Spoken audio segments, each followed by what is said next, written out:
Hello, may share na naman po akong video para sa inyo about sa 5 tips para dumami ang views sa Reels. Tips number 1, ang 3-second roll o dapat may hook agad. Sa unang 3 segundo pa lang, kailangan alam ng tao kung bakit hindi nila dapat iswipe ang video mo. Gawin mo ito. Maglagay ng malaki at kapansin-pansin na text hook sa screen na pinakasimula ng video.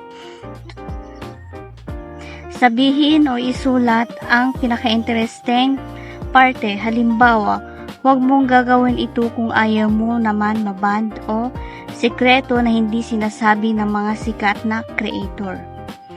Tips number 2. Gumamit ng trending audio or music. Napakalaki ng tulong ng music sa Reels.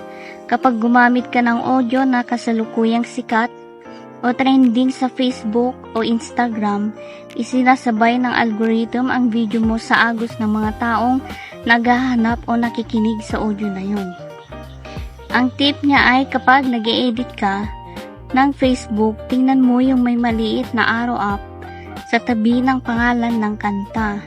Ibig sabihin nun ay trending ang audio na yan.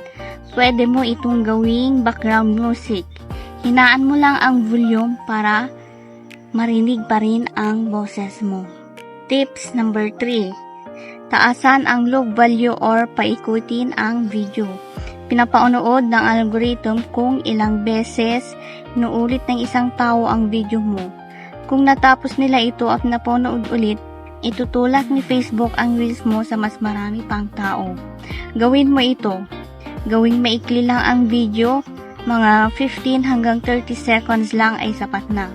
Siguraduhin din na ang huling linya mo sa dulo ay pwedeng idugtong sa linya mo sa simula para hindi nila mamamalayan umulit pala ang video mo. Tips number 4. Isulat ang mahalagang detalye sa caption or text. Maraming tao ang nanonood ng Reels habang nasa biyahe o nasa pampublikong lugar na nakamute ang phone. Gawin mo ito. Bukod sa on-screen text na ginawa mo na maglagay ka rin ng maikli pero nakakaakit na caption sa labas ng video na may kasamang 3 hanggang 5 trending hashtag. Tips number 5. Makipag-usap sa comment section. Kung may nag-comment sa reels mo, lalo-lalo na sa unang oras pagka-upload, replyan mo agad sila. Ang bawat reply at interaction ay senyales para sa algorithm na active at interesting ang video mo, kaya mas lalo itong ipapakita sa iba pang viewers. Yun lang, bye-bye and like and subscribe.